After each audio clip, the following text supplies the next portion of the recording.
বিসমিল্লাহির রহমানির রহিম। বইয়ের নাম মনটাকে কাজ দিন। রচনায় অধ্যাপক গোলাম আজম। প্রকাশনায় কামিয়া প্রকাশন লিমিটেড। ভূমিকা: ঢাকা কেন্দ্রীয় কারাগারে ২৬ সেল নামক ১২ কামরা বিশিষ্ট দীর্ঘ দালানের ১ নম্বর কামরায় আমি ১৬ মাসের জেল জীবন কাটাই। দিনের বেলা আমার কামরার সামনে নিরাপত্তার উদ্দেশ্যে একজন সিপাই সব সময় ডিউটিতে থাকত। সকাল ৬টা থেকে সন্ধ্যা ৬টা পর্যন্ত পালাক্রমে দুজন সিপাই ৬ ঘন্টা করে অবস্থান করত। রাতেও তাদেরকে ৩ ঘন্টা করে ডিউটি করতে হতো। দীর্ঘ ৬ ঘন্টার সময় তাদের যেভাবে কাটত তা দেখে আমার মায়াই লাগত। কখনো একটু পায়চারি করে, কোনো সময় বারান্দার লোহার শিক ধরে দাঁড়িয়ে, একসময় দেয়ালে হেলান দিয়ে, মাঝে মাঝে বসে একটু ঝিমিয়ে কোনো রকমে সময়টা পার করতে হতো। ২৬ সেলের চাবির ছড়া হাতে ডিউটিরত অপর একজন সিপাহীর সাথে গেটের সিঁড়িতে বসে আলাপ করাকালে তার সময়টা ভালোই কাটত বলে মনে হয়। আমি আলাপ করলে সে খুব খুশি হতো। ওই এলাকার জমাদারকে এ দুজন সিপাহীর সাথে গল্পরত অবস্থায় দেখলে আমি কয়েকজনকে একসাথে পেয়ে জিজ্ঞেস করতাম, আপনারা ডিউটিতে থাকাকালে শরীরটা তো দাঁড়িয়ে, বসে বা হেঁটে সময় কাটায়, কিন্তু মনটা এ সময় কোথায় থাকে এবং কি করে? প্রশ্ন শুনে একে অপরের দিকে চেয়ে মুচকি হেসে আমার দিকে অসহায় চোখে তাকালে আবার ওই প্রশ্নই করতাম। তখন একটু ভেবে তারা পাল্টা প্রশ্ন করত। মনে হাজারো চিন্তা ভাবনা তোলপাড় করতে থাকে। পারিবারিক বিষয়, চাকরিতে সমস্যা, অভাব অনটন নিয়ে দুশ্চিন্তা, আজে বাজে কত কথা যে মনে জাগে, এর কি কোনো হিসাব থাকে? আবার প্রশ্ন করতাম, আচ্ছা, এসব ভাবনা চিন্তা কি নিজে নিজেই এসে ভিড় জমায়, না সচেতনভাবে একটা একটা করে বিষয় নিয়ে ভাবেন? একটু হেসে জবাব দিত, এর কোনো ঠিক ঠিকানা নেই। কখন যে কোন কথা মনে হাজির হয়ে যায় তা টেরও পাওয়া যায় না। প্রথমত এদের কথা বিবেচনা করেই আমার মনে খেয়াল হলো যে মনটাকে সচেতনভাবে কাজ না দিলে শয়তান সহজেই খালি মনটাকে দখল করে বসে। শুধু পুলিশ, সিপাই, দারোয়ানের বেলাই নয়, সবার ব্যাপারেই একথা সত্য। তাই মনটাকে কাজ দেওয়ার গুরুত্ব অনুভব করে এই পুস্তিকাটি রচনা করা হয়। আমি জেলে থাকাকালেই এ লেখাটি মাসিক পৃথিবীতে প্রকাশিত হয়। আশা করি পাঠক পাঠিকাগণ এর দ্বারা উপকৃত হবেন। আল্লাহ তাআলা এ লেখাটির উদ্দেশ্য সফল করুন। গোলাম আজম, আগস্ট ১৯৯৩। সূচিপত্র: মনটাকে কাজ দিন। মন কি চায়? ভালো মন্দের বিচার কে করবে? মনের উপর লাগাম লাগানোর উপায় কি? রাসূলগণের শেখানো পথ একটু ভেবে দেখুন। মনকে বশে আনার উপায়: মুখ ও মনকে একসাথে কাজ দিতে হবে। কুচিন্তা ও সুচিন্তা। দুশ্চিন্তা: মনের সাথে চোখের সম্পর্ক। মনের অবসর সময়ের কাজ। কতক বাস্তব পরামর্শ। শেষ কথা, পৃষ্ঠা ৫। মনটাকে কাজ দিন। আপনার দেহকে শোয়া, বসা, দাঁড়ানো বা হাঁটা চলা ইত্যাদি যে অবস্থায় রাখুন, সর্বাবস্থায় আপনার মন কাজ করতে থাকে। এমনকি দেহ যখন ঘুমে অচেতন থাকে তখনও মন কাজ করতে থাকে, কারণ সে ঘুমায় না। মনোবিজ্ঞানীরা স্বপ্নকে মনের কর্মব্যস্ততা বলে ব্যাখ্যা করেছেন। দেহ যখন ক্লান্ত শ্রান্ত হয়ে বিছানায় এলিয়ে পড়ে, মন তখন আরও সক্রিয় হয়। সে ক্লান্তও হয় না, বিশ্রামও নেয় না। মনোবিজ্ঞানীরা মনের বিশ্লেষণ এবং চেতন, অবচেতন ও অচেতন মনের ব্যাখ্যা নিয়ে ব্যাপক চর্চা করেছেন। আমার আলোচ্য বিষয় তা নয়। আমরা সবাই এর ভুক্তভোগী যে আমাদের সজাগ সচেতন পরিকল্পনা ছাড়াই মনে হাজারো কথা জাগে। সুচিন্তা, কুচিন্তা, দুশ্চিন্তা সব সময়ই মনে ভিড় করেই থাকে। গাড়িতে হোক আর বাড়িতেই হোক, চুপ করে হয়তো বসে আছেন, মন কিন্তু চুপ নয়। কত আজে বাজে, খেই ছাড়া খেই হারা অগণিত কথা সে বুনেই চলেছে। হাতে কাজ করছেন আর আপনার বিনা ইচ্ছাই এমন সব কথা মনে যাচ্ছে যা হয়তো আপনি মন থেকে তাড়াতেই চান। শুদ্ধ উচ্চারণে নামাজে সূরা কিরাত পড়ছেন আর মন কোথায় যে ছোটাছুটি করছে তার হিসাব নেই। কোনো কোনো সময় এমন সব খেয়াল মনে জাগে যা বিবেকের নিকট লজ্জার কারণ হয়ে দাঁড়ায়। এসবই আমাদের তিক্ত অভিজ্ঞতা। আমরা যখন মনোযোগ দিয়ে বই পড়ি তখন বইয়ের আলোচ্য বিষয়ের বাইরের কোনো কথা মনে ঢোকারই ফাঁক পায় না। যখন একাগ্রচিত্তে কারো বক্তৃতা শুনি তখন অন্য কোনো ভাব মনে জাগে না। যখন কোনো কাজের পরিকল্পনা করতে বসি তখন ভিন্ন চিন্তা স্থান পায় না। কোনো বিষয় যখন গবেষণায় লিপ্ত হই তখনও বাইরের চিন্তা জাগার সুযোগ পায় না। কোনো বিশেষ ভাব যখন লিখে প্রকাশ করার চেষ্টা করি তখন ভিন্ন ভাব মনে কোনো পাত্তাই পায় না।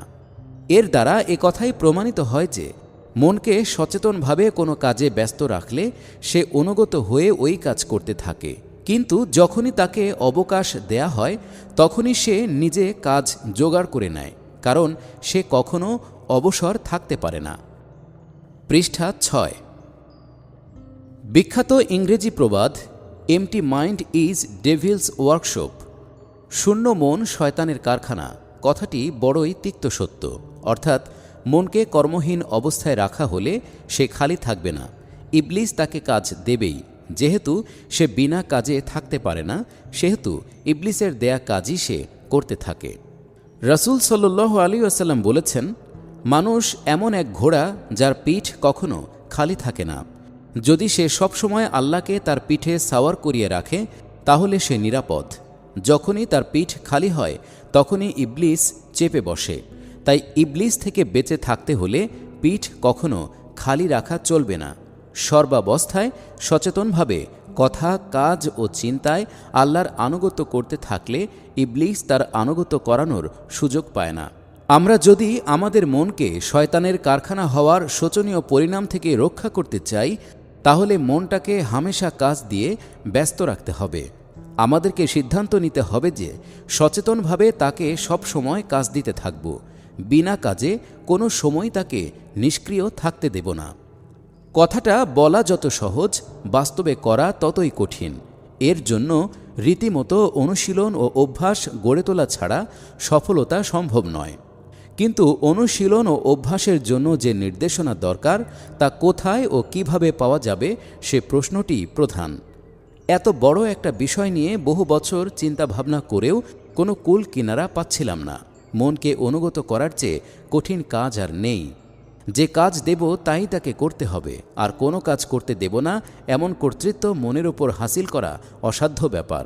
মনকে সব সময় ইতিবাচক কাজ দেওয়ার সাধ্য কার? 24 ঘন্টার জন্য এ বিষয়ে রুটিন তৈরি করে সে অনুযায়ী মনকে পরিচালনা করা চরম দুঃসাধ্য সাধনা বলেই আমার অভিজ্ঞতা। মন কি চায়? মানব সত্তা বড় বিচিত্র। অনেক সময় মন এমন কিছু পেতে চায় যা বিবেক সমর্থন করে না। এতে স্পষ্ট বোঝা যায় যে মানব সত্তা একক নয়। মানুষের দুটি সত্তা রয়েছে, দেহ সত্তা ও নৈতিক সত্তা। দেহ হল বস্তু সত্তা, দুনিয়াটাও বস্তু সত্তা। বস্তু জগতের কতক উপাদানেই মানব দেহ গঠিত, তাই বস্তু জগতের প্রতি মানব দেহের প্রবল আকর্ষণ থাকাই স্বাভাবিক। এ পৃথিবীতে ভোগ করার মতো যা কিছু আছে তাই দেহ পেতে চায়। দেহের মুখপাত্রই হল মন। দেহ যা চায় তাই মনের মাধ্যমে প্রকাশ পায়। সুতরাং বোঝা যায় মন যা চায় তা দেহেরই দাবি। পৃষ্ঠা 7। কুরআন মজিদে দেহের দাবির নাম দেওয়া হয়েছে নফস। নফস মানে দেহের দাবি। নফসের পরিচয় দিতে গিয়ে আল্লাহ তাআলা বলেন, নিশ্চয়ই নফস মন্দের দিকে প্ররোচনা দেয়। সূরা ইউসুফ আয়াত 53। অর্থাৎ দেহের যেহেতু কোনো নৈতিক চেতনা নেই সেহেতু সে দাবি জানানোর সময় দাবিটি উচিত কি অনুচিত তা বিবেচনা করতে পারে না। তাই এটা নিশ্চিতভাবেই ধরেই নিতে হবে যে দেহের সব দাবি মন্দ।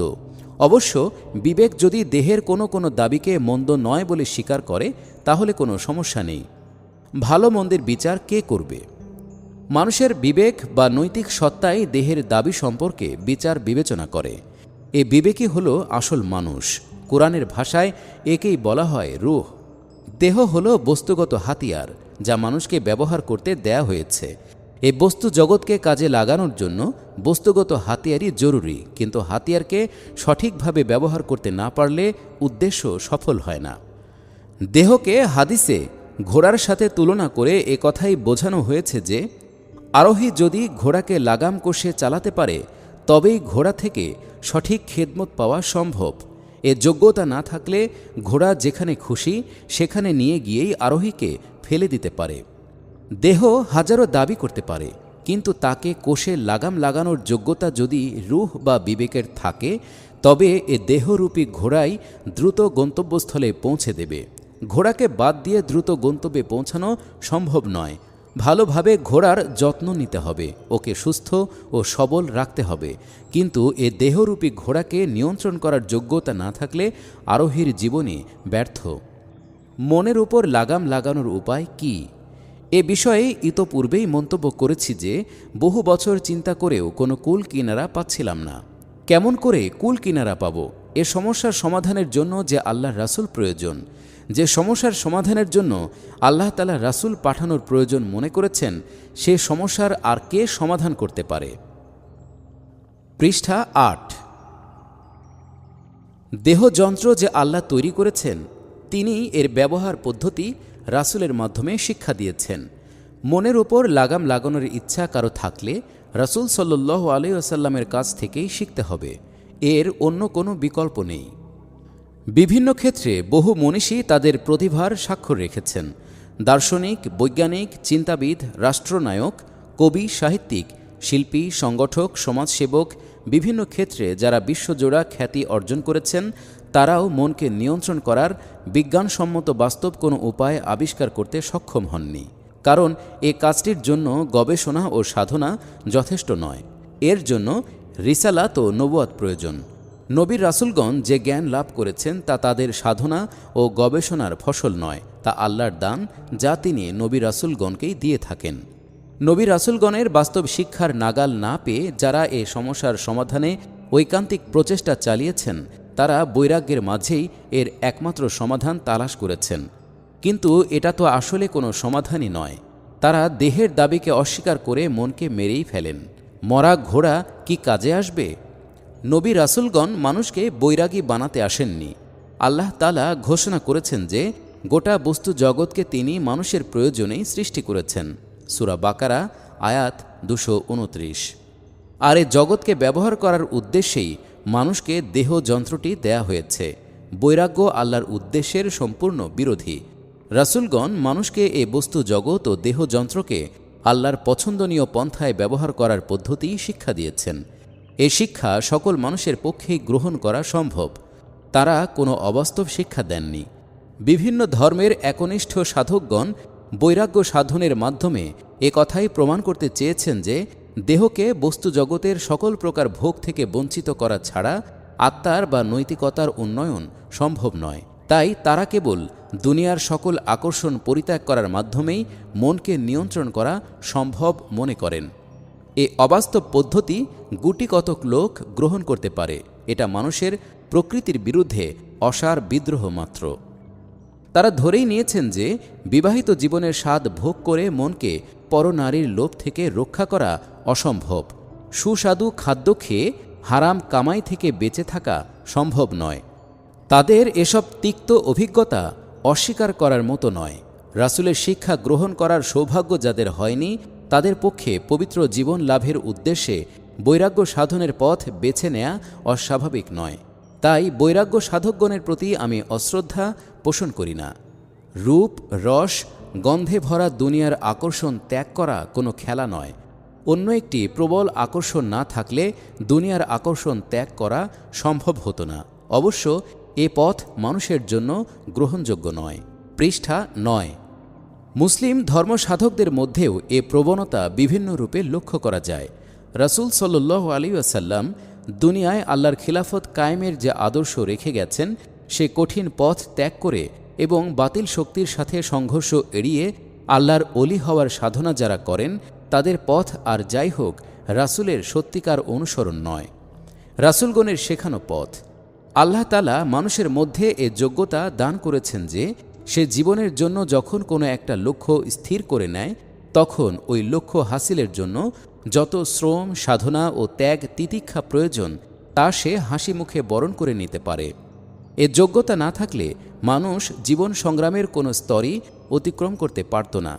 স্বাধীনতার সংগ্রামে দীর্ঘ কারা যন্ত্রণা ভোগ করা, এমনকি মৃত্যুর পরোয়া পর্যন্ত না করা, জ্ঞান বিজ্ঞানের সাধনায় সকল আরামকে হারাম করে গবেষণায় আত্মনিয়োগ করা, বড় ব্যবসায়ী হওয়ার জন্য রাত দিন এক করে কঠোর পরিশ্রম করা ইত্যাদি একথাই প্রমাণ করে যে লক্ষ্য স্থির করার সিদ্ধান্ত নিলে তা হাসিল করতে সব রকম কষ্ট বরণ করাই সম্ভব। আল্লাহর রাসূলগণ তাই প্রথমেই গোড়ায় হাত দিয়েছেন।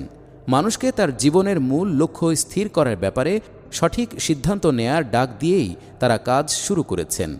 কোরআন মজিদের কয়েকটি সূরা, বিশেষ করে সূরা আরাফ ও সূরা হুদে বেশ কয়েকজন রাসূলের নাম উল্লেখ করে প্রমাণ করা হয়েছে যে প্রত্যেক রাসূল মানব সমাজকে একই কথা কবুল করার দাওয়াত দিয়েছেন। সে কথাটি হল, হে আমার কওম, একমাত্র আল্লাহর হুকুম মেনে চলো, কারণ তিনি ছাড়া অন্য কেউ হুকুমকর্তা হওয়ার যোগ্য নয়। এ দাওয়াতই হল তাওহীদের দাওয়াত। এ ডাকে তারাই সাড়া দিয়েছেন যারা আল্লাহকে একমাত্র হুকুমকর্তা মেনে চলার জন্য প্রস্তুত হয়েছেন এবং আল্লাহর হুকুমের বিরোধী কারো হুকুম না মানার সিদ্ধান্ত নিয়েছেন। যারা রাসূলগণের এ প্রথম দফা দাওয়াত কবুল করেছেন তাদেরকে যে দ্বিতীয় দফা দাওয়াত দেয়া হয়েছে বিভিন্ন সূরায় তারও উল্লেখ রয়েছে। পৃষ্ঠা 10। বিশেষ করে সূরা শুআরায় বিভিন্ন নবীর নাম উল্লেখ করে দেখানো হয়েছে যে সকল নবী একই দাওয়াত দিয়েছেন। এ দ্বিতীয় দফা দাওয়াতের ভাষা হল, অর্থাৎ আল্লাহকে ভয় করে তিনি যা অপছন্দ করেন তা থেকে বেঁচে থাকো এবং আমাকে মেনে চলো। দ্বিতীয় দফা দাওয়াতের মাধ্যমে রাসূলের নেতৃত্ব মেনে নেয়ার জন্য ওই সব লোকের নির্দেশ দেওয়া হলো যারা তাওহীদকে কবুল করে নিয়েছে। এর দ্বিতীয় দফা দাওয়াতটি হল রিসালাতের দাওয়াত। যে রিসালাতকে কবুল করল সে এ সিদ্ধান্তই নিল যে আমি আল্লাহর হুকুম একমাত্র রাসূল থেকেই জেনে নেব এবং তিনি যেভাবে ওই হুকুম পালন করার শিক্ষা দেন একমাত্র ওই তরিকাই মেনে চলব। আল্লাহর হুকুম পালন করার জন্য রাসূল ছাড়া অন্য কারো কাছ থেকে ভিন্ন কোনো তরিকা গ্রহণ করব না। যারা তাওহীদ ও রিসালাতকে কবুল করে নিল তাদেরকে সংগঠিত করে রাসূল সাল্লাল্লাহু আলাইহি ওয়াসাল্লাম এ দুটো দাওয়াত জনগণের মধ্যে প্রসারিত করতে লাগলেন। রাসূল সাল্লাল্লাহু আলাইহি ওয়াসাল্লাম নিজে এবং যারা তার দাওয়াত কবুল করলেন তারা সবাই রাসূলের নেতৃত্বে তাওহীদ ও রিসালাতের দাওয়াতকে একটি আন্দোলনে রূপদান করলেন। এ আন্দোলনের উদ্দেশ্য হল সমাজে আল্লাহর প্রভুত্ব ও রাসূলের নেতৃত্ব কায়েম করা, অর্থাৎ দেশ ও সমাজ পরিচালনার দায়িত্ব এমন লোকদের হাতে আনা প্রয়োজন যারা আল্লাহর মর্জিমতো দেশকে চালাবে। যারা এভাবে রাসূলের নেতৃত্বে সুসংগঠিত হতে রাজি হলেন তাদেরকে স্পষ্টভাবে বুঝিয়ে দেয়া হলো যে এ পথে সংগ্রাম করার আসল উদ্দেশ্য হল আখিরাতের সাফল্য। দুনিয়ার সাফল্য আসল টার্গেট নয়। আখিরাতের টার্গেটকে সামনে রেখে যারা এ পথে চলবেন একমাত্র তাদের উপরে আল্লাহ সন্তুষ্ট হবেন এবং পরকালে তারাই বেহেশতের চিরস্থায়ী সুখ শান্তি লাভ করতে পারবেন। তাওহীদ, রিসালাত ও আখিরাতি হল রাসূলগণের মূল দাওয়াত। মানব সমাজ এর ভিত্তিতে পরিচালিত হলেই মানুষ দুনিয়ায় শান্তি ও আখিরাতে মুক্তি লাভ করতে পারবে।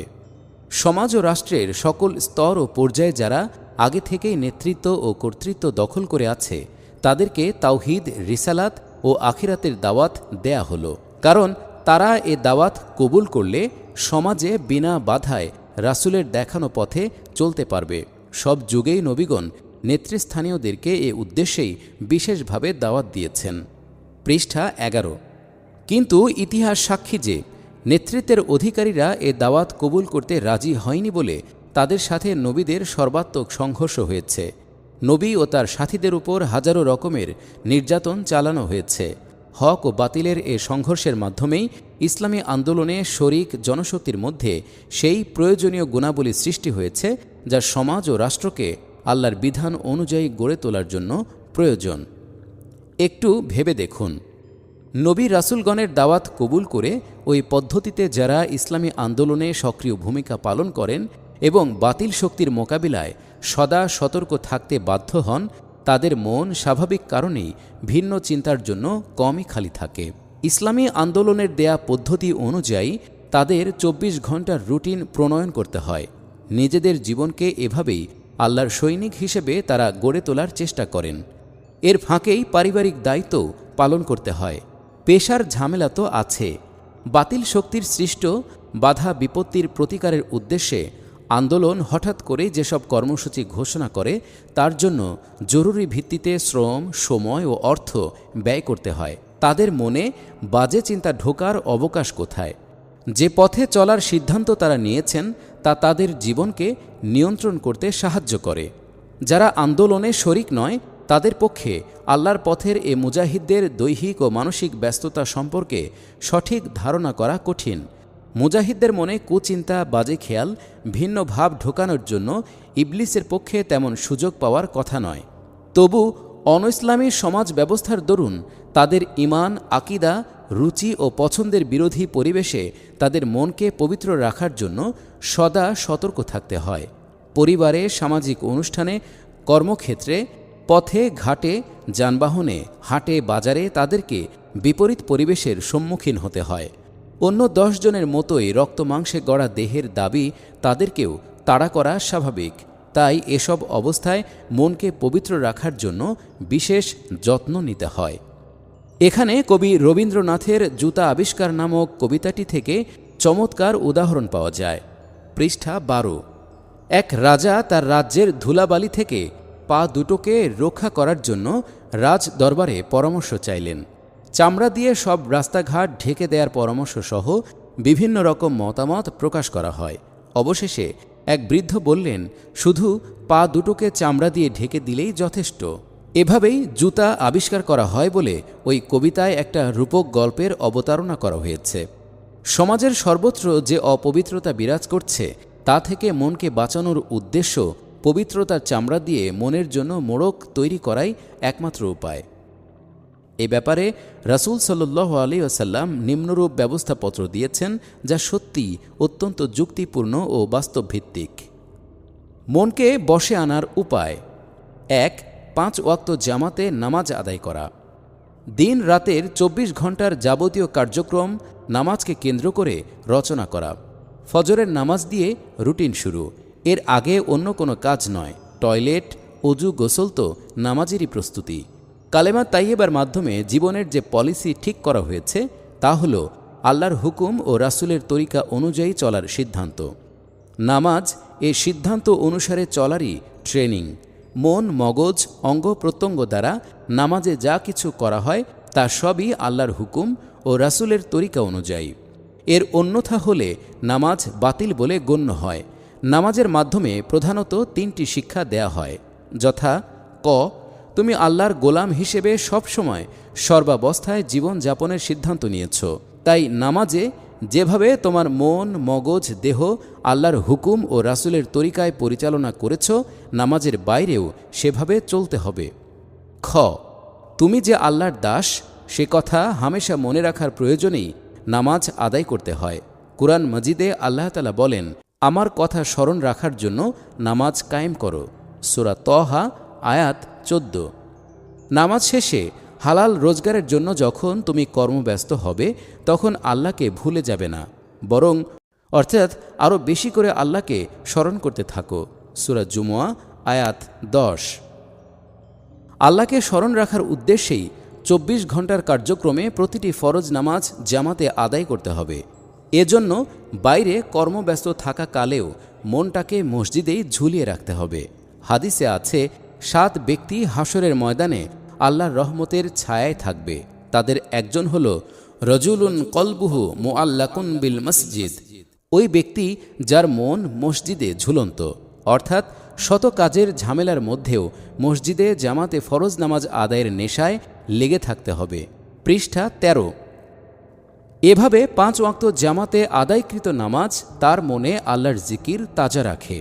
নামাজ তাকে আল্লাহকে ভুলতে দেয় না, এটাই হাদিসের অভিব্যক্তি। নামাজে মনকে আটকে রাখার চেষ্টা করতে থাকাই আমাদের কর্তব্য। বারবার মনোযোগ ছুটে গেলেও নিরাশ হওয়া উচিত নয়। ইচ্ছা করে অন্য চিন্তা না করলে এবং মনোযোগকে ধরে রাখার সাধ্যমতো চেষ্টা করতে থাকলে আশা করা যায় যে অনিচ্ছাকৃতভাবে মনোযোগ ছুটে গেলেও আল্লাহ তাআলা ক্ষমা করবেন, কারণ আল্লাহ তাআলা সাধ্যের অতিরিক্ত দায়িত্ব চাপান না। গ. নামাজের তৃতীয় বড় শিক্ষা হল অশ্লীল ও হারাম কাজ থেকে বেঁচে থাকার যোগ্যতা অর্জন করা। কোরআনে বলা হয়েছে, নিশ্চয়ই নামাজ অশ্লীল ও হারাম কাজ থেকে ফিরিয়ে রাখে। সূরা আনকাবুত আয়াত 45। নামাজিকে তাই সবসময় সচেতন থাকতে হয় যে অশ্লীল ও হারাম কাজ যেন হয়ে না যায়, তাহলে তো আল্লাহ তার নামাজ কবুল করবেন না। ওই নামাজই আল্লাহর নিকট কবুল হওয়ার যোগ্য যে নামাজ অশ্লীল ও হারাম কাজ থেকে ফেরাতে পারে। উপরের আয়াতে এ কথাই স্পষ্ট ভাষায় জানিয়ে দেওয়া হয়েছে। 2. শেষ রাতে তাহাজ্জুদের নামাজ পড়া। এ সম্পর্কে মহান আল্লাহ বলেন, আসলে রাতে জাগা নফসকে দমন করার জন্য খুব বেশি ফলদায়ক এবং কোরআন ঠিকমতো পড়ার জন্য বেশি উপযোগী। সূরা মুজাম্মিল আয়াত 6। তাহাজ্জুদের মাধ্যমে আল্লাহর সাথে মহব্বতের যে ঘনিষ্ঠতা জন্মে এর কোনো বিকল্প নেই। এ মহব্বতের হাতিয়ারই মনকে ইবলিসের হামলা থেকে রক্ষা করতে বিশেষ সহায়ক ভূমিকা পালন করে। পৃষ্ঠা 14। দুনিয়া যখন ঘুমিয়ে থাকে তখন ঘুমের মজা ত্যাগ করে যে ব্যক্তি মনিবের দুয়ারে ধর্ণা দেয় তার মনে আল্লাহর মহব্বত বৃদ্ধি পায়। রাসূল সাল্লাল্লাহু আলাইহি ওয়াসাল্লাম তাহাজ্জুদের নামাজ সম্পর্কে মন্তব্য করে বলেন, এটা সালেহ লোকদের তরিকা, আল্লাহর নৈকট্য লাভের উপায়, অতীত গুনাহের কাফফারা ও ভবিষ্যৎ গুনাহের নিরাপত্তা।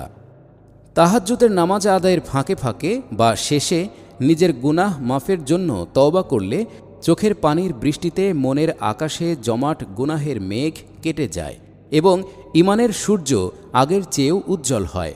আল্লাহর দরবারে কাঁদতে পারার স্বাদই আলাদা। তওবার পর মনিবের কাছে চাওয়ার পালা।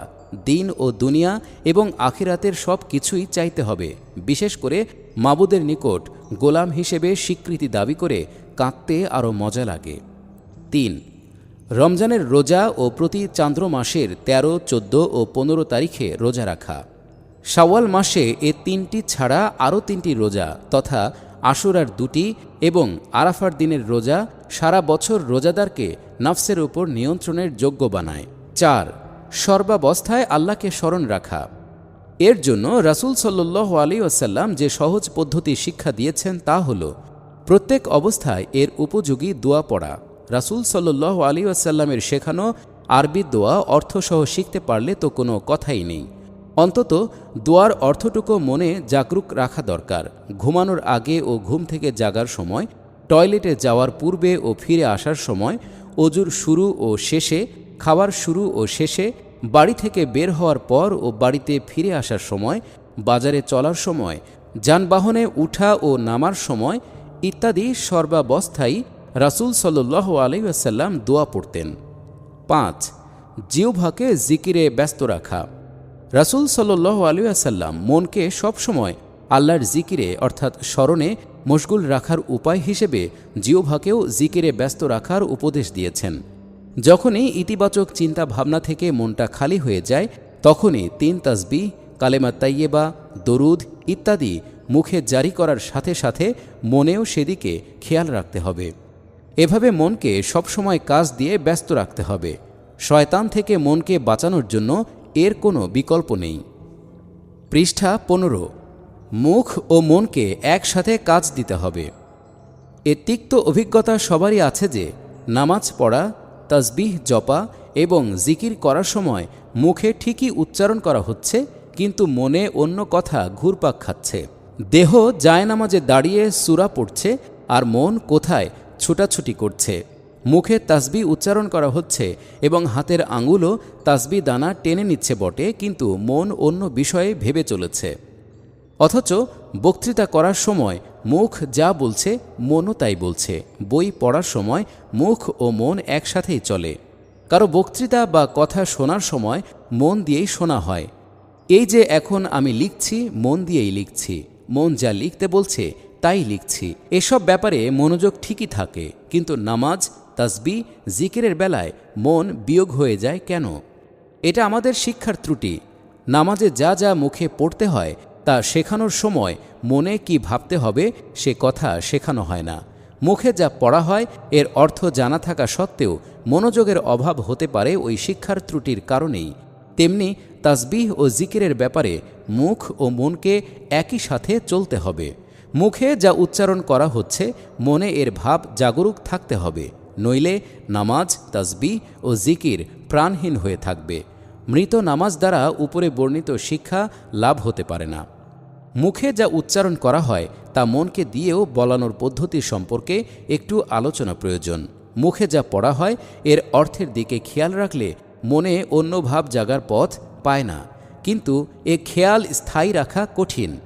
এর জন্য মনের আবেগ যোগ হওয়া বিশেষ জরুরি। রাসূল সাল্লাল্লাহু আলাইহি ওয়াসাল্লাম ইবাদতের সময় ইহসানের যে ব্যাখ্যা দিয়েছেন তাই আবেগের ভিত্তি। তিনি ইহসানের ব্যাখ্যা দিতে গিয়ে বলেন, এমনভাবে ইবাদত করো যেন তুমি আল্লাহকে দেখতে পাচ্ছ। যদি এমনটা নাও পারো তাহলে অন্তত খেয়াল করো যে তিনি তো তোমাকে অবশ্যই দেখছেন। এ আবেগ সৃষ্টির প্রয়োজনেই নামাজের শুরুতে তাওয়াজ্জুহ পড়া হয়। পড়ার সময় মনে এ ভাব জাগ্রত করতে হবে যে আমার মাবুদ আমার সামনেই হাজির আছেন। সিজদায় মুখে যখন বলা হয় সুবহানা রাব্বিয়াল আলা, তখন এর অর্থের দিকে খেয়াল করলে আবেগ সৃষ্টি হবে যে আমি তো আমার মহান রবের কোলেই আশ্রয় পেলাম। পৃষ্ঠা ১৬। এভাবে নামাজের প্রতিটি অংশে আবেগ যুক্ত হলে মন নামাজের বাইরে ছুটাছুটি করার ফুরসতি পাবে না। এমন নামাজই জীবন্ত। জীবন্ত নামাজই মুমিনের জীবন গড়ার যোগ্যতা রাখে। শুধু অনুষ্ঠান হিসেবে নামাজ আদায় করা হলে তা দ্বারা নামাজের কোনো উপকারী পাওয়া সম্ভব নয়। অনেকের জীবনে এ কারণেই নামাজের উদ্দেশ্য সফল হতে দেখা যায় না। রাসূল সাল্লাল্লাহু আলাইহি ওয়াসাল্লাম বলেছেন, আল্লাহ তাআলা প্রত্যেক নেক আমলের কমপক্ষে 10 গুণ এবং বেশি পক্ষে 700 গুণ বদলা দেবেন। একই জামাতে নামাজ আদায় করেও কেউ 10, কেউ 50, কেউ 100, কেউ 700 গুণ সওয়াব পাওয়ার কারণ কি? একই কাজের মজুরি এত বেশি কম করে কেন দেওয়া হবে? নামাজে কে কতটা মনকে হাজির রাখতে সক্ষম হলো, কার জজবা ও আবেগ কী পরিমাণ ছিল, কে কতটা মহব্বতের সাথে মনিবের নিকট নিজেকে সমর্পণ করল, ইত্যাদির তারতম্যের ভিত্তিতে পুরস্কারের পরিমাণ কম বেশি হবে। নামাজ, তাসবিহ ও জিকিরের ব্যাপারে কমপক্ষে একটু চেষ্টা করতে হবে যে মুখে যখন উচ্চারণ করা হয় তখন যেন তা মনের অগোচরে না হয়। মনের দিকে খেয়াল রেখেই মুখে পড়তে হবে। আমার অভিজ্ঞতা থেকে বলছি যে বুকের বাম পাশে যেখানে হার্ট বা হৃৎপিণ্ড থাকে সেদিকে খেয়াল রেখে ধীরে ধীরে মুখে পড়তে থাকলে মনকে নামাজের মধ্যেই আটকে রাখা সহজ হয়। এ দৃঢ় সিদ্ধান্ত নিতে হবে যে মনকে নামাজের বাইরে যেতে দেব না। আমার এই অভিজ্ঞতার ভিত্তি হল সুফি সাধকদের কালবি জিকির সম্পর্কে ধারণা। তারা কালবের অবস্থান বুকের বাম দিকেই নির্ধারণ করেন। মুখে যেমন আল্লাহ উচ্চারণ করেন তেমনি তারা কালবেও উচ্চারণ করার অনুশীলন করে থাকেন। এমনকি সেখান থেকে এ উচ্চারণের আওয়াজও বের হয়। এটা তো দীর্ঘ অনুশীলনের বিষয়।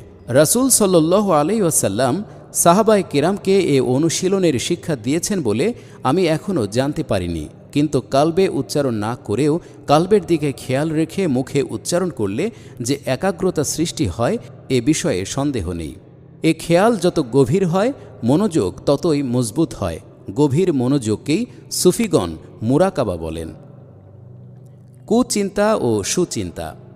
আগেও বলা হয়েছে যে দেহের দাবিতে মনে কুচিন্তা জন্মে, কিন্তু বিবেক তা সমর্থন করে না। যারা নৈতিকতার ধার ধারে না তাদের বিবেক দুর্বল। তারা ইচ্ছা করেই কুচিন্তাকে প্রশ্রয় দেয়। মনের পবিত্রতার কোনো মূল্য তাদের কাছে নেই। এ জাতীয় লোকদের সম্পর্কে এখানে আলোচনা নিষ্প্রয়োজন। পৃষ্ঠা ১৭। যারা সুচিন্তা করা পছন্দ করে শয়তান তাদের মনেও সব সময় মানবীয় দুর্বল মুহূর্তে কুচিন্তা ঢুকিয়ে দেয়। কিন্তু যারা আল্লাহর দাস হিসেবে জীবনযাপনের সিদ্ধান্ত নিয়েছে তারা অবশ্যই কুচিন্তাকে মন থেকে তাড়ানোর চেষ্টা করে। কোনো সময় যদি ওই কুচিন্তা মন্দ বিষয়ে লিপ্ত করেই ফেলে তখন তারা অনুতপ্ত হয় এবং তওবা করে। তারা স্থায়ীভাবে নফসের নিকট আত্মসমর্পণ করে না।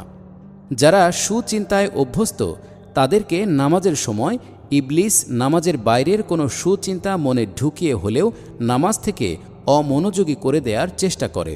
তাই নামাজে যে চিন্তা মনে জারি থাকা দরকার তাতেই একাগ্র হতে হবে। নামাজের বাইরের কোনো ভালো চিন্তাকেও প্রশ্রয় দেয়া ঠিক নয়। সাধারণত করণীয় বিভিন্ন কাজের ব্যাপারে ভালো চিন্তা এসে নামাজের চিন্তাকে সরিয়ে দেয়, কিন্তু বাইরের সুচিন্তাও জীবন্ত নামাজের জন্য ক্ষতিকর। নামাজে শুধু নামাজের চিন্তাই থাকা উচিত। দুশ্চিন্তা। কোনো মানুষই দাবি করে বলতে পারে না যে তার জীবনে কোনো সমস্যা নেই। সম্পূর্ণ রোগহীন দেহ ও সমস্যামুক্ত জীবন অবাস্তব। জীবনে আপদ, বিপদ ও সমস্যার অন্ত নেই। জীবনের আরেক নামই সমস্যা। জীবন সংগ্রাম মানেই হল জীবন সমস্যার সমাধানের প্রচেষ্টা চালানো। সমস্যা আছে এবং থাকবে জেনেই সমাধানের চেষ্টা চালাতে হয়। দুশ্চিন্তা কাকে বলে? দুঃখ, দৈন্য, আপদ, বিপদ ও দুর্ঘটনার ফলে যে পরিস্থিতি সৃষ্টি হয় তা থেকে উদ্ধারের পথ পাওয়ার জন্য যে পেরেশানি ও অস্থিরতার সৃষ্টি হয় এরই নাম দুশ্চিন্তা। হায়, আমার কি হবে? বাঁচার কোনো উপায় দেখছি না, এর পরিণতি কি হবে? এ জাতীয় চিন্তাকেই দুশ্চিন্তা বলে। দুশ্চিন্তা এমন এক রোগ যে একে প্রশ্রয় দিলে চরম হতাশা সৃষ্টি হতে পারে। হতাশার চরম পর্যায়ে মানুষ আত্মহত্যা করার মতো চরম দুর্বলতাও প্রদর্শন করে বসে। দুশ্চিন্তা কিন্তু সমস্যার সমাধানে সামান্য সাহায্যও করে না, বরং সমস্যাকে আরও জটিল করে।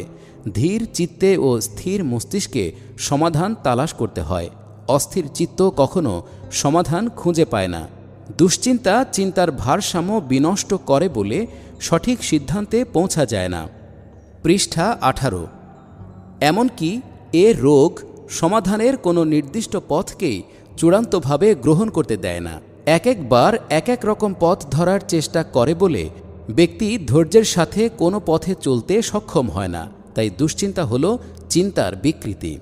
আল্লাহ তাআলা তার মুমিন বান্দাদেরকে দুশ্চিন্তার মুসিবত থেকে রক্ষার জন্য এমন কতক মূলনীতির কথা ঘোষণা করেছেন যা মেনে নিলে শত মুসিবতেও মানসিক ভারসাম্য বজায় রেখে চলা সম্ভব।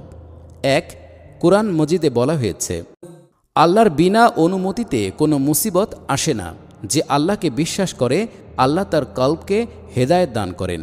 সূরা তাগাবুন আয়াত 11।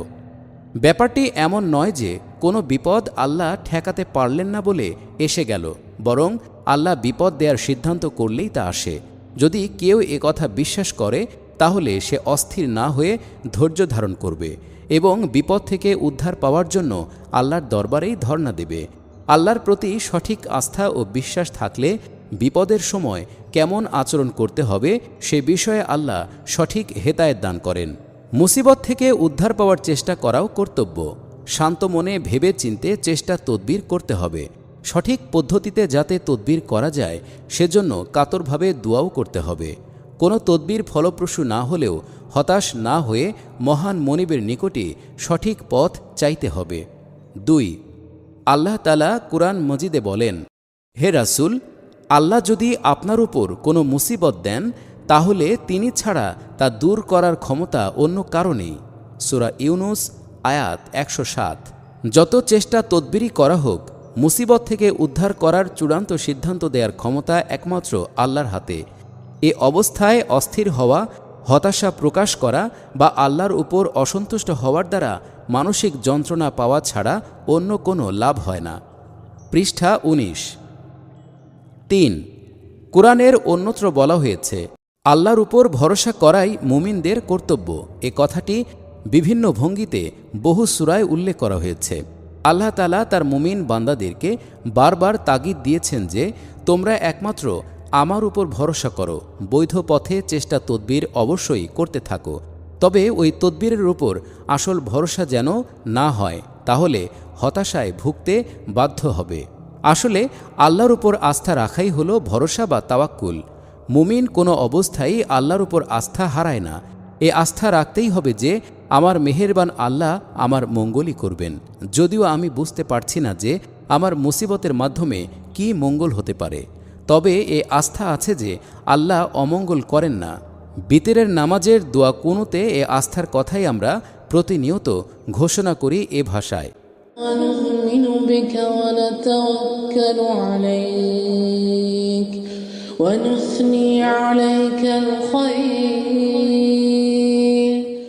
হে আল্লাহ, তোমার উপর ঈমান রাখছি, তোমার উপর ভরসা করছি এবং তুমি মঙ্গলময় বলেই আমি প্রশংসা করি। অর্থাৎ তুমি যা কিছুই করো তাতে আমার মঙ্গল হবে বলেই বিশ্বাস করি। এ বিশ্বাস ছাড়া হতাশার যাতনা থেকে মুক্তির কোনো উপায়ই নেই। 4. কুরআন মজিদে আরও বলা হয়েছে, আল্লাহর প্রতি অনুরাগী তারা যারা ঈমান গ্রহণ করেছে এবং আল্লাহর জিকিরের মাধ্যমে তাদের অন্তর প্রশান্তি লাভ করে থাকে। জেনে রাখো, একমাত্র আল্লাহর জিকিরেই অন্তর সান্ত্বনা লাভ করে। সূরা রাদ আয়াত 28।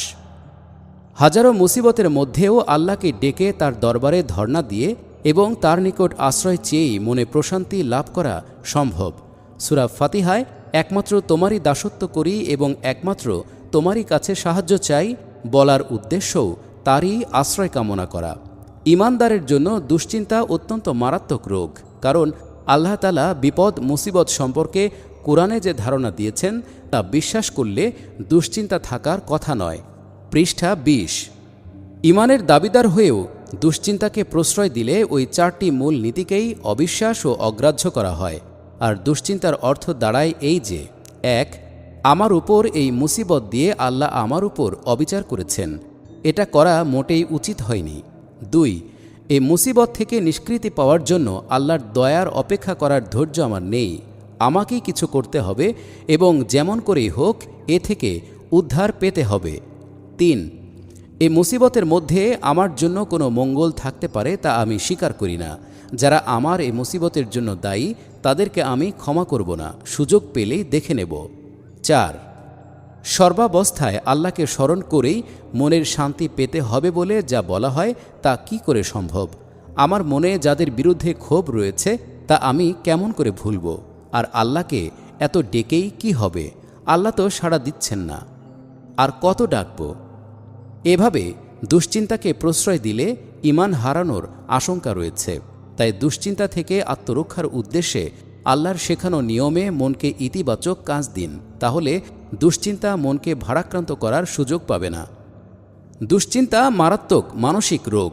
এ রোগ একাগ্র চিত্তে কোনো কাজ করতে দেয় না, ঘুমাতে দেয় না, তৃপ্তির সাথে খেতেও দেয় না, ফলে দৈহিক ও স্নায়ুবিক বিরাট ক্ষতি সাধন করে।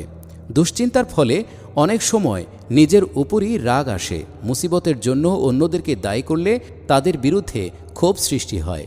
এমনকি দুশ্চিন্তা আল্লাহর উপরও অসন্তুষ্ট হতে বাধ্য করে। আল্লাহর প্রতি অভিমান বশে আল্লাহকে নির্দেশ দেয় যে হয় এটা করো, না হয় ওটা করো। এসবের কোনোটাই সুস্থ মনের পরিচায়ক নয়।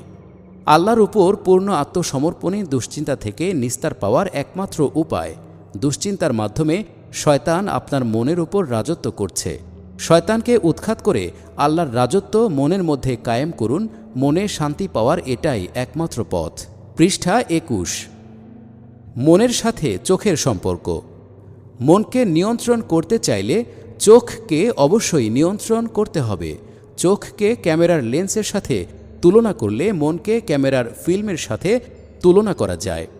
ক্যামেরার লেন্স যা দেখে তাই ভেতরের ফিল্মে ছবি হয়ে যায়, তেমনি চোখের লেন্স দিয়ে যা দেখা হয় তাই মনের ফিল্মে ছবি হয়ে ফুটে ওঠে। তাই মনকে পবিত্র রাখতে হলে অপবিত্র দৃশ্য দেখা থেকে চোখকে ফিরিয়ে রাখতে হবে। কুরআনে মুমিনদেরকে নির্দেশ দেওয়া হয়েছে যে পর নারীর উপর চোখ পড়ার সাথে সাথে নামিয়ে নিতে হবে এবং আবার দেখা থেকে চোখকে ফেরাতে হবে। যেসব মহিলার সাথে বিয়ে জায়েজ নয় তারা ছাড়া অপর মহিলার দিকে মনোযোগ দিয়ে দেখলে তার ছবি মনে অঙ্কিত হয় এবং সে ছবি মনকে অপবিত্র করতে থাকে। রাস্তাঘাটে বা পত্র পত্রিকায় নৈতিকতার দৃষ্টিতে আপত্তিকর যত রকম দৃশ্য চোখে পড়ে তার প্রতি মনে ঘৃণা জন্মাতে হবে এবং সেসব থেকে সযত্নে চোখকে বাঁচিয়ে চলতে হবে। তাহলে মনের পবিত্রতা রক্ষা করা সহজ হবে। তাসবিহ পড়া বা জিকির করার সময় চোখ বন্ধ রাখলে মনের একাগ্রতা বহাল রাখা সহজে সম্ভব হয়, কারণ চোখ যা দেখে মনকেও সে তা দেখায়। নামাজে সব সময় চোখ বুজে থাকা মাকরুহ বলে চোখ বন্ধ রাখার ফাঁকে ফাঁকে চোখ খুলতে হবে। মনকে নামাজে নিবদ্ধ করার প্রয়োজনে চোখ বন্ধ করা জায়েজ। সবসময় চোখ বুজে নামাজ আদায় করলে চোখের ট্রেনিং হয় না। নামাজের বিভিন্ন অবস্থায় বিভিন্ন স্থানে দেখার বিধান রয়েছে, যাতে চোখকেও আল্লাহর হুকুম এবং রাসূলের তরিকা অনুযায়ী ব্যবহার করার ট্রেনিং হয়। এই ট্রেনিংয়ের উদ্দেশ্য হল নামাজের বাইরে চোখকে আল্লাহর হুকুম ও রাসূলের তরিকা মেনে চলার যোগ্য বানানো। যাদের নিকট মনের পবিত্রতা রক্ষার গুরুত্ব রয়েছে তাদেরকে চোখের নিয়ন্ত্রণে অবশ্যই সচেষ্ট হতে হবে। মনের অবসর সময়ের কাজ। অঙ্গ প্রত্যঙ্গ দিয়ে আপনি যখন কাজ করেন তখন ওই কাজটি ভালোভাবে সমাধা করার জন্য মনোযোগ দিয়েই কাজটি করতে হয়। অবশ্য এটা কাজের ধরনের উপর অনেকটা নির্ভর করে। কৃষক ও শ্রমিকদেরকে শুধু হাত পা ব্যবহার করে গতানুগতিক ধরনের এমন কাজও করতে হয় যে কাজে মনের তেমন কোনো দায়িত্ব থাকে না। রিকশাওয়ালার দেহ রিকশা টেনে নিয়ে যাওয়ার সময় এ কাজে মনের তেমন কোনো দায়িত্ব নেই বলে তখন হাজারো ভাব মনে জাগতে পারে। পৃষ্ঠা ২২। কিন্তু হাত যখন কলম দিয়ে লিখে তখন মন এ কাজ থেকে বিচ্ছিন্ন নয়। মুখ যখন বক্তৃতা করে অথবা কান যখন বক্তৃতা শোনে তখন মন এ কাজেই শরিক থাকে। তাই আপনাকে হিসাব করতে হবে যে আপনার দেহ যে কাজ করছে সে কাজে মনের দায়িত্ব কতটুকু আছে। যে কাজের সময় মন বেকার থাকে তখন তাকে কাজ দেয়া প্রয়োজন, তা না হলে আপনার অজান্তেই ইবলিস তাকে বাজে কাজে বেগার খাটাবে। এটাই মানব জীবনের বিরাট এক সমস্যা। মন অত্যন্ত শক্তিশালী যন্ত্র। এর যোগ্যতা ও কর্মক্ষমতা অসীম। কাজ ছাড়া এক মুহূর্তও সে থাকতে পারে না। তাকে সব সময় কাজ দেওয়ার যোগ্যতা অনেকেরই নেই। ফলে আপনার এ মূল্যবান কর্মচারী ইবলিসের বেগার খাটে। আপনার দেহ কোথাও বসে বা দাঁড়িয়ে পাহারা দিচ্ছে, ঘন্টার পর ঘন্টা বসে বা পায়চারি করে কাটাতে হচ্ছে। একা একা পার্কে বা রাস্তায় ভ্রমণ করছেন, যানবাহনের অপেক্ষায় স্টেশনে বসে বা কিউতে দাঁড়িয়ে আছেন, যানবাহনে চুপচাপ বসে আছেন বা বসার জায়গা না পেয়ে দাঁড়িয়ে আছেন। দৈহিক পরিশ্রম করার পর ক্লান্তি দূর করার উদ্দেশ্যে বসে বা শুয়ে আছেন, অথবা ঘুমের কামনায় বিছানায় চোখ বুজে পড়ে আছেন। এমন বহু সময় রোজই আমাদের জীবনে কেটে যায় যখন সচেতনভাবে আমরা মনকে কোনো বিশেষ চিন্তায়, ভাবনায় বা পরিকল্পনা রচনায় ব্যবহার করি না। মনকে আমরা এভাবে যখনই বেকার রেখে দেই তখন সে ইবলিসের বেগার কর্মচারীতে পরিণত হয়। এর প্রতিকার হিসেবে রাসূল সাল্লাল্লাহু আলাইহি ওয়াসাল্লাম একটি ইতিবাচক ও একটি নেতিবাচক উপদেশ দিয়েছেন। নেতিবাচক উপদেশটির সারমর্ম হল, তোমরা আল্লাহকে লজ্জা করো, মনে এমন ভাব আসতে দিও না যা আল্লাহ অপছন্দ করেন। আল্লাহ মনের গোপন ভাবও জানেন, তাই এ কথা খেয়াল রাখবে যে এমন কথা আমি মনে কি করে স্থান দিতে পারি যা আমার মনিব অপছন্দ করেন। এভাবে লজ্জা বোধ করলে মনকে বাগে রাখা যায়। আর ইতিবাচক উপদেশ হল জিহ্বাকে সবসময় আল্লাহর জিকিরে চলমান রাখা। মনে খারাপ ভাব আসতে না দিলে মুখের জিকির মনকে জিকিরে মশগুল রাখবে। অর্থাৎ মন ও মুখ কোনোটাই খালি রাখা নিরাপদ নয়। মুখের জিকির মনকে জিকির করতে সাহায্য করে। মনকে দেয়ার মতো কোনো কাজ না থাকলে তাকে জিকিরে ব্যস্ত করে দিতে হবে এবং এ উদ্দেশ্য সফল করার জন্য মুখের জিকির জারি করা দরকার। জিকিরের ব্যাপারে একটি কথা বিশেষভাবে উল্লেখযোগ্য, তা হল হাদিসের কোথাও শুধু আল্লাহু আল্লাহু জিকিরের শিক্ষা দেওয়া হয়নি। পৃষ্ঠা ২৩।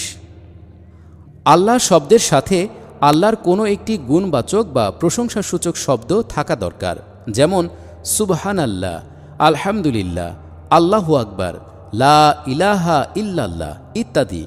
বুখারী শরীফের শেষে একটি চমৎকার তাসবিহ শেখানো হয়েছে। রাসূল সাল্লাল্লাহু আলাইহি ওয়াসাল্লাম বলেছেন, কালিমাতানে খফিফাতানে আলাল লিসানি সাকিলাতানে ফিল মিজানে ওয়া হাবিবাতানে ইলার রহমানি সুবহানাল্লাহি ওয়া বিহামদিহি সুবহানাল্লাহিল আযীম। দুটো বাক্য এমন আছে যা মুখে উচ্চারণ করা খুব সহজ, কিন্তু দাড়িপাল্লায় বেশ ভারী এবং আল্লাহর নিকট বড় প্রিয়। তা হল সুবহানাল্লাহি ওয়া বিহামদিহি সুবহানাল্লাহিল আযীম। কতক বাস্তব পরামর্শ। খালি মনকে কাজে ব্যস্ত রাখার জন্য আমার ব্যক্তিগত দীর্ঘ অভিজ্ঞতা থেকে কতক পরামর্শ পেশ করছি। ১. সব সময় সব অবস্থায় ইসলামী বই সাথে রাখুন। যখনই মন অবসর হয়ে যায় ওই বই পড়ুন। এটা জিকির থেকেও বেশি কার্যকর পন্থা। জিকিরে মনোযোগের অভাব হতে পারে, পড়ার সময় তা হয় না। তাছাড়া সকল রকম নফল ইবাদতের মধ্যে দ্বীনের ইলম তালাশ করা শ্রেষ্ঠতম। ২. অনেক সময় বই পড়ার পরিবেশ বা সুযোগ থাকে না, তখন নিম্নোক্ত কয়েকটি কাজ করতে পারেন। ক. কুরআন মাজিদের মুখস্থ করা সূরাগুলো আওড়াতে থাকুন। পরিবেশ অনুকূল থাকলে গুনগুন করেই পড়ুন। খ. কালেমা তাইয়েবা, ৩ তাসবিহ, দরুদ বা যে কোনো জিকির মুখে ও মনে জপতে থাকুন। গ. আপনার করণীয় কাজগুলো সুষ্ঠুভাবে করার পরিকল্পনা প্রসঙ্গে চিন্তা করুন। কারো সাথে আলোচনার কথা থাকলে বিষয়টি মনে মনে গুছিয়ে নিন। ঘ, নিঃশ্বাস টানার সময় চেতনভাবে লা ইলাহা এবং নিঃশ্বাস ছাড়ার সময় ইল্লাল্লাহ নিঃশব্দে মনে মনে পড়তে থাকুন। শেষ কথা, হাদিসে আছে যে বেহেশতবাসীদের একটি আফসোস ছাড়া বেহেশতে আর কোনো মনোবেদনা থাকবে না। দুনিয়াতে যে সময়টা আল্লাহকে ভুলে থেকে কাটিয়ে দেওয়া হয়েছে, ওই অবহেলার জন্যই তারা আফসোস করতে থাকবে। পৃষ্ঠা ২৪। বেহেশত তো ওই চিরস্থায়ী বাসস্থানেরই নাম, যেখানে সামান্য দুঃখ, কষ্ট, অভাব পর্যন্ত থাকবে না। অথচ একটা বিষয়ে আফসোস থেকেই যাবে। আফসোস তো মনোবেদনারই সৃষ্টি করে। এ দুঃখটুকু থেকেই যাবে। সকলের বেলায় তা হয়তো হবে না, কিন্তু যাদের বেলায় হোক, এ বেদনাটুকুর অস্তিত্ব সত্য। এ আফসোসের কারণ তালাশ করলে হাদিসের বিবরণ থেকে তা বোঝা যায়। আল্লাহর দিদারই বেহেশতের সকল নিয়ামতের চেয়ে শ্রেষ্ঠ নিয়ামত বলে বেহেশতবাসীরা মনে করবে। আল্লাহ তাআলাকে দেখতে পাওয়ার চেয়ে বড় তৃপ্তি আর কোনোটাতেই তারা বোধ করবে না। সবাই সমান পরিমাণ সময় আল্লাহকে দেখতে পাবে না। যে দুনিয়ার জীবনে আল্লাহকে যত বেশি স্মরণ করেছে, সে তত বেশি সময় আল্লাহকে দেখার সৌভাগ্য লাভ করবে। তাই যারা কম সময় দেখার সুযোগ পাবে, তারাই হয়তো ওই রকম আফসোস করবে। তাওহীদ, রিসালাত ও আখিরাতে বিশ্বাসের ভিত্তিতে জীবন যাপনের সিদ্ধান্ত যারা নেয়, তারা মানব সমাজে আল্লাহর প্রভুত্ব ও রাসূলের নেতৃত্ব কায়েমের জন্যই সংগ্রাম করে, আর এ সংগ্রামের পরিণামে আখিরাতে সাফল্যের আশা রাখে। এই সিদ্ধান্ত তাদের মন, মগজ, চরিত্রকে এক বিশেষ ছাঁচে গড়ে তোলে। ফলে স্বাভাবিকভাবেই তারা নফসকে নিয়ন্ত্রণ করতে সচেষ্ট হয়। যা হোক, আপনি ইসলামী আন্দোলনে সক্রিয় হন বা না হন, আখিরাতে মুক্তির কামনা তো নিশ্চয়ই করেন। তাহলে মনটাকে ইতিবাচক কাজ দিন। মনকে ইবলিসের বেগার কর্মচারী হতে দেবেন না। ইবলিস থেকে মনকে রক্ষা করতে সক্ষম হলে দুনিয়া ও আখিরাতের সাফল্য অনিবার্য। মনে রাখবেন, ইবলিসের বিরুদ্ধে এ সংগ্রাম মৃত্যু পর্যন্ত চালিয়ে যেতে হবে। এ সংগ্রাম থেকে বিরাম পাওয়ার উপায় নেই। তবে দীর্ঘ অনুশীলনের ফলে ধীরে ধীরে আল্লাহর মেহেরবানিতে ইবলিসের পরাজয় হওয়া অসম্ভব নয়। আল্লাহ তাআলা ইবলিস সম্পর্কে সতর্ক করে বলেন, শয়তান তোমাদের দুশমন, তাকে দুশমনই মনে করবে। সূরা ফাতির আয়াত ৬। আদম আলাইহিসসালাম বেহেশতে শয়তানের ধোকায় এ কারণেই পড়েছিলেন যে তিনি শয়তানকে শত্রু মনে করতে ভুলে গিয়েছিলেন। সমাপ্ত।